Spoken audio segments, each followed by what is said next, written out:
पितृपक्ष में ना खरीदे यह 11 चीजें करोड़पति को भी कंगाल बना देती है।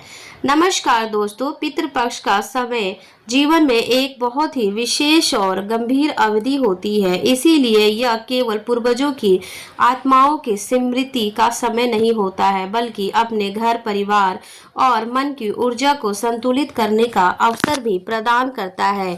इसीलिए इस दौरान हर काम सोच समझ कर करना चाहिए, क्योंकि अनजाने में की गई कोई भी भूल घर में अशांति, तनाव और नकारात्मक ऊर्जा ला सकती है। इसीलिए यही वजह है कि पितृपक्ष में कुछ चीजों को खरीदने या बदलने से बचना माना जाता है। इसीलिए इस समय का महत्व केवल भौतिक चीजों का तक सीमित नहीं होता, इसीलिए ये मानसिक और आध्यात्मिक शुद्धि का भी समय होता है। इसीलिए घर का माहौल शांत और स्थिर रखना, मन में श्रद्धा और संयम बनाए रखना और पूर्वजों की याद में ध्यान और तर्पण करना इस अवधि की प्रमुख विशेषताएं हैं। इसीलिए पितृपक्ष में हमें ये सिखाता है कि भौतिक दुनिया की अनावश्यक गतिविधियों से दूरी बनाकर हमें अपने जीवन में संतुलन, सकारात्मक ऊर्जा और मानसिक शांति ला सकते हैं। इस वीडियो में मैं आपको बताऊंगी कि इस साल 2025 में पितृपक्ष कब से शुरू है और इसका समापन कब है और पितृपक्ष का महत्व क्या है। पितृपक्ष में कौन सी चीजें भूल कर नहीं खरीदनी चाहिए। इस वीडियो को देखने के लिए बाद आपको कोई और वीडियो देखने की ज़रूरत नहीं पड़ेगी। तो चलिए दोस्तों, आपको बताते हैं। लेकिन उससे पहले अगर आप भी चाहते हैं कि भगवान शिव जी का आशीर्वाद आप पर बना रहे, तो इस वीडियो को एक लाइक करके चैनल पीएस धार्मिक विश्व को सब्सक्राइब करके बेल नोटिफिकेशन को ऑल सेट पर कर दे और कमेंट्स बॉक्स में सच्चे दिल से ओम नमः शिवाय, जय दादा पितृ महाराज लिखकर अपनी हाजिरी जरूर लगाएं, जिससे हमें पता चल सके कि आपने ओम नमः शिवाय, जय दादा पितृ महाराज की हाजिरी लगा दी है। अब बात करते हैं और आपको सारी चीज़ें बताते हैं। तो चलिए दोस्तों, सबसे पहले जानते हैं कि इस साल 2025 में पितृपक्ष कब से शुरू है और इसका समापन कब है। तो दोस्तों, पितृपक्ष भाद्रपद शुक्ल पूर्णिमा से शुरू होता है और अश्विन मास की अमावस्या तक चलता है। इसे महालय अमावस्या भी कहा जाता है। इस साल 2025 में भाद्रपद की माह पूर्णिमा तिथि 7 सितंबर को देर रात 1:41 पर शुरू हो रही है। वहीं इसका तिथि का समापन 7 बजे सितंबर को ही रात 11:38 पर होगा। ऐसे में रविवार 7 सितंबर 2025 के दिन से ही पितृपक्ष की शुरुआत मानी रही है। वहीं इसका समापन सर्वपितृ अमावस्या के दिन होगा, जो इस साल 21 सितंबर 2025 को मनाई जाएगी। तो यह था पितृपक्ष कब से शुरू है और इसका समापन कब था। आइए अब जानते हैं कि पितृपक्ष का महत्व क्या है। दोस्तों, पितृपक्ष का समय जीवन में अत्यंत ही महत्वपूर्ण होता है, क्योंकि यह हमें अपने पूर्वजों की याद में स्थिरता और श्रद्धा बनाए रखने का अवसर देता है। इसीलिए इस अवधि में जो क्रियाएं हम करते हैं, वे न केवल हमारे मन और घर की ऊर्जा को प्रभावित करती है, बल्कि जीवन में आने वाली सौभाग्य, शांति और समृद्धि से भी जुड़ी होती है। ऐसा भी माना गया है कि इस समय किए गए ध्यान, अर्पण और कर्म पूर्वजों की आत्माओं को शांति प्रदान करते हैं और हमारे जीवन में सकारात्मक ऊर्जा का प्रभाव बनाए रखते हैं। इसीलिए यह समय हमें यह भी सिखाता है कि भौतिक चीजों की और आध्यात्मिक ध्यान देने से अधिक महत्वपूर्ण होता है। इसीलिए आंतरिक शुद्धि और मन की स्थिरता पितृपक्ष हमें याद दिलाता है कि हमारे कर्म, हमारे विचार और हमारा जीवन व्यवहारिक घर और परिवार की ऊर्जा को संतुलित बनाए रखते हैं। यही कारण होता है कि यह अवधि केवल श्रद्धा का नहीं, बल्कि मानसिक शांति, सकारात्मक ऊर्जा और जीवन में संतुलन लाने का भी समय होता है। तो यह था पितृपक्ष का महत्व। आइए अब जानते हैं कि पितृपक्ष में कौन सी चीजें भूल कर भी नहीं खरीदनी चाहिए। चलिए आपको बताते हैं वो कौन कौन सी चीजें हैं। नंबर 1, झाड़ू। दोस्तों, पितृपक्ष में झाड़ू का खरीदना, नया झाड़ू घर में लाना अशुभ माना जाता है, क्योंकि यह समय पूर्वजों की आत्माओं की स्मृति और उनके प्रति श्रद्धा का होता है। इसीलिए घर की सामान्य सफाई के साधन जैसे झाड़ू इस दौरान नकारात्मक ऊर्जा को दूर करने के बजाय अशांति का संकेत दे सकते हैं। इसीलिए झाड़ू का अर्थ केवल सफाई नहीं बल्कि घर में ऊर्जा को संतुलित रखने का भी होता है। इसीलिए पितृपक्ष में नई झाड़ू लाना यह संकेत दे सकता है कि घर की ऊर्जा अस्थिर है और अज्ञात परेशानियों आने का खतरा है। इसीलिए इसके अलावा यह समय मानसिक और आध्यात्मिक शुद्धि का होता है। इसीलिए इस दौरान घर की साफ सफाई केवल सत्कार और तर्पण के माध्यम से की जाती है, जबकि नई झाड़ू को खरीदना घर में अशांति और तनाव ला सकती है। इसीलिए पितृपक्ष में झाड़ू खरीदने से बचना ही शुभ होता है। नंबर 2, बर्तन। दोस्तों, पितृपक्ष में नए बर्तन खरीदना या पुराने बर्तनों को बदलना अशुभ होता है, क्योंकि यह समय पूर्वजों की आत्माओं की स्मृति और उनके प्रति श्रद्धा का प्रमुख ध्यान होता है। इसीलिए दैनिक जीवन के साधनों में बदलाव करना शुभ नहीं माना जाता है। इसीलिए बर्तन केवल खाने पीने के साधन नहीं होते हैं, बल्कि घर में समृद्धि और ऊर्जा के प्रभाव का भी प्रतीक भी माने जाते हैं। इसीलिए यदि इस पवित्र समय में नए बर्तन लाए जाए तो माना गया है कि यह पूर्वजों की आत्माओं के प्रति आसमन या उनकी कृपा को कमजोर करने जैसा हो सकता है। इसीलिए खासकर ताम्र, पीतल या मिट्टी के बर्तन जिनका उपयोग भोजन बनाने और भोग लगाने में होता है, इसीलिए इनकी खरीद इस समय टालनी चाहिए। पितृपक्ष के दौरान घर में केवल मानसिक और आध्यात्मिक तैयारी के लिए ध्यान और पूजा पर जोर देना चाहिए, जबकि नए बर्तन लाने से अनजाने में अशांति और बाधाएं उत्पन्न हो सकती है। नंबर 3, नमक। दोस्तों, पितृपक्ष में नमक का खरीदना या घर में बड़ी मात्रा में रखना अशुभ माना जाता है, क्योंकि इस समय पूर्वजों की आत्माओं की स्मृति और उनके प्रति सम्मान का प्रमुख ध्यान होता है। इसीलिए भोजन और उससे जुड़ी चीजों को भी विशेष सतर्कता बरतनी चाहिए। इसीलिए नमक खाने का स्वाद बढ़ाने के लिए आवश्यक होता है। इसीलिए इस समय नए नमक या ज्यादा मात्रा में नमक लाना घर में अशांति और ऊर्जा के असंतुलन का प्रतीक माना जाता है। ऐसा भी माना गया है कि नमक जो जीवन में स्वाद और स्थायित्व का प्रतीक होता है, यदि इस पवित्र समय में अनवांछित तरीके से लाया जाए तो यह संबंधों और घर की समृद्धि में विघ्न डाल सकता है। इसीलिए पितृपक्ष में भोजन बनाने में केवल आवश्यक और पहले से उपलब्ध नमक का ही प्रयोग करना शुभ होता है। इसीलिए यह समय सत्कार, तर्पण और आध्यात्मिक शुद्धि का माना जाता है। इसीलिए भौतिक चीजों की खरीदारी से बचना ही बेहतर समझा जाता है। नंबर 4, शीशा। दोस्तों, पितृपक्ष के दौरान शीशा खरीदना या घर में नया शीशा लगाना अशुभ माना जाता है, क्योंकि यह समय पूर्वजों की आत्माओं की स्मृति और उनके प्रति श्रद्धा का होता है। इसीलिए घर में ऊर्जा और मानसिक शांति पर ध्यान देना जरूरी होता है।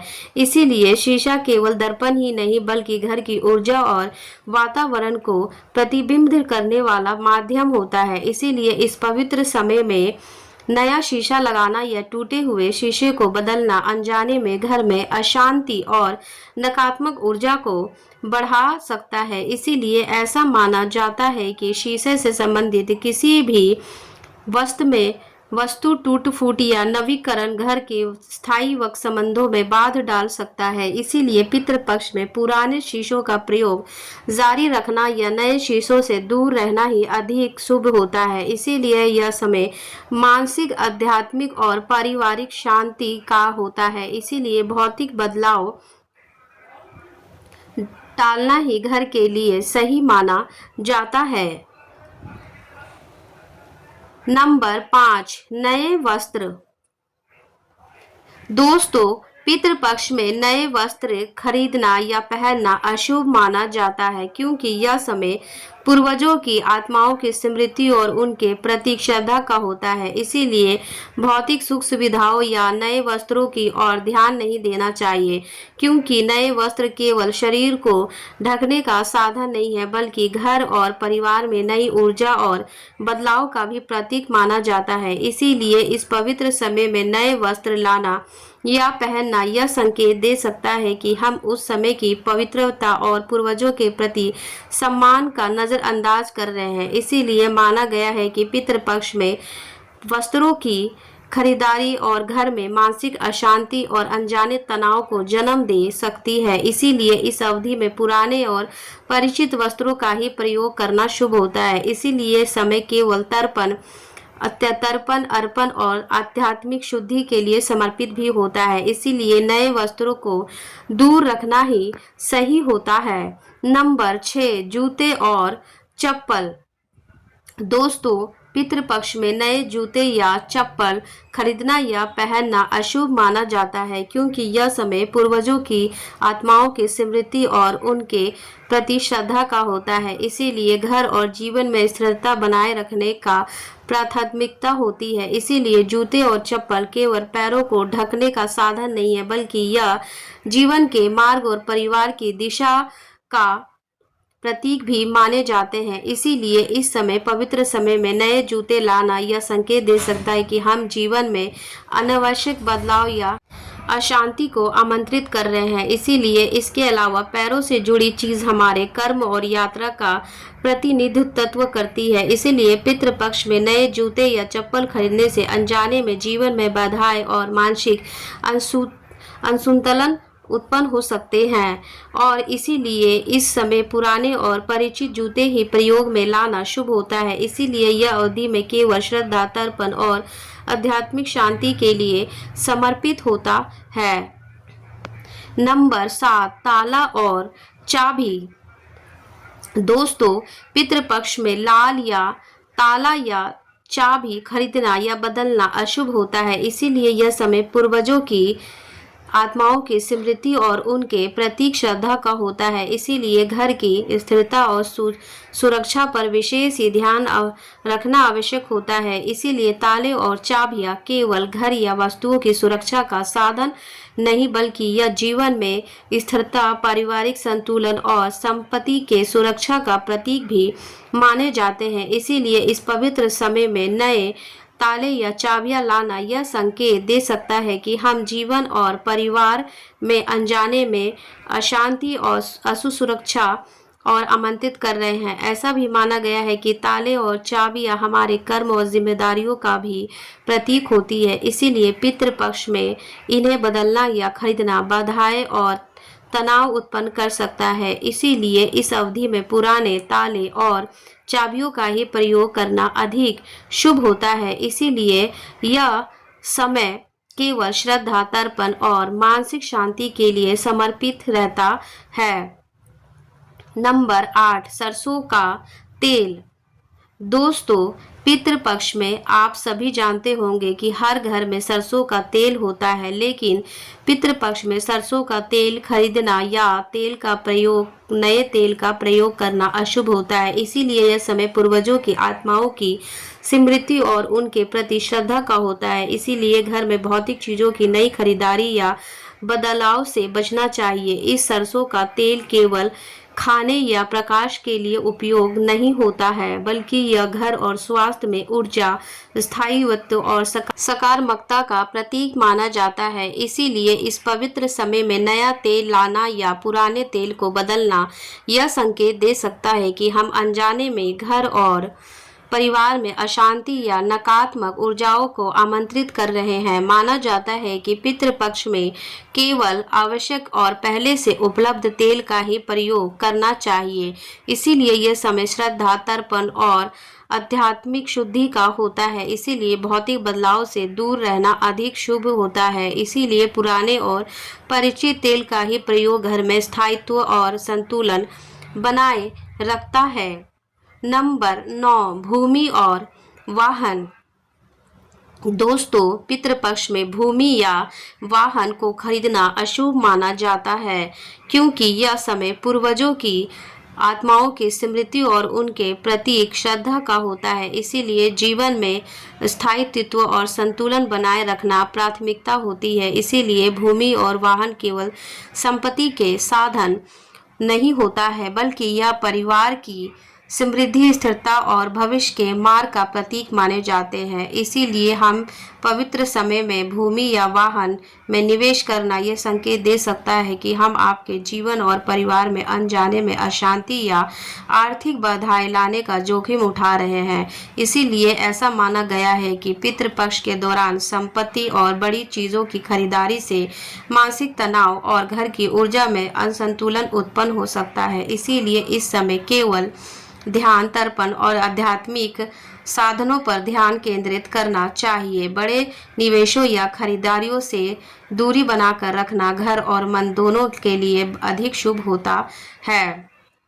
नंबर 10, मूर्ति और तस्वीर। दोस्तों, आप सभी जानते ही होंगे कि आपके मंदिर में मूर्ति और तस्वीर को जरूरत ही होती है, लेकिन पितृपक्ष में मूर्ति या तस्वीर खरीदना या घर में नया लगाना अशुभ होता है। इसीलिए यह समय पूर्वजों की आत्माओं की स्मृति और उनके प्रति श्रद्धा का होता है। इसीलिए घर में किसी भी तरह के भौतिक बदलाव से बचना चाहिए। इसीलिए मूर्तियां और तस्वीरें केवल सजावट का साधन नहीं है, बल्कि घर की ऊर्जा, मानसिक शांति और सकारात्मकता का प्रतीक भी मानी जाती है। इसीलिए इस पवित्र समय में नई मूर्ति या तस्वीर लाना यह संकेत दे सकता है कि हम अनजाने में घर में असंतुलन और अशांति का प्रवेश करवा रहे हैं। इसीलिए विशेष रूप से तर्पण और अर्पण के दौरान पूर्वजों के प्रति श्रद्धा बनाए रखना सबसे महत्वपूर्ण होता है। और इस समय नई मूर्तियां या तस्वीरें घर की ऊर्जा को प्रभावित कर सकती है। इसीलिए पितृ पक्ष में पुरानी मूर्तियां और तस्वीरों का ही उपयोग करना और नए संग्रह से दूर रहना ही शुभ होता है। इसीलिए यह समय केवल आध्यात्मिक शुद्धि, श्रद्धा और पारिवारिक संतुलन के लिए समर्पित होता है। नंबर 11, इलेक्ट्रॉनिक सामान। दोस्तों, पितृपक्ष में इलेक्ट्रॉनिक सामान खरीदना या नया उपकरण लाना अशुभ होता है। इसीलिए यह समय पूर्वजों की आत्माओं की स्मृति और उनके प्रति श्रद्धा का होता है। इसीलिए घर और जीवन में स्थिरता बनाए रखना प्राथमिकता होती है। इसीलिए इलेक्ट्रॉनिक सामान केवल आधुनिक सुविधा का साधन नहीं है, बल्कि यह घर की ऊर्जा, ध्यान और मानसिक शांति को प्रभावित कर सकता है। इसीलिए इस पवित्र समय में नए उपकरण या तकनीकी वस्तुएं लाना यह संकेत दे सकता है कि हम अनजाने में घर में अशांति और तनाव का प्रवेश करवा रहे हैं। ऐसा माना गया है कि पितृपक्ष के दौरान भौतिक चीजों में बदलाव, खास करके इलेक्ट्रॉनिक सामान में, पारिवारिक संबंधों और घर की ऊर्जा में असंतुलन उत्पन्न कर सकते हैं। इसीलिए इस समय केवल आवश्यक और पुराने उपकरणों का ही प्रयोग करना शुभ होता है। यह अवधि केवल श्रद्धा, तर्पण और आध्यात्मिक शुद्धि के लिए समर्पित है। इसीलिए नई तकनीक खरीदने से दूरी बनाना बेहतर होता है। तो दोस्तों, यह था आज की वीडियो में। अगर वीडियो अच्छी लगी हो तो वीडियो को एक लाइक करें और हमारे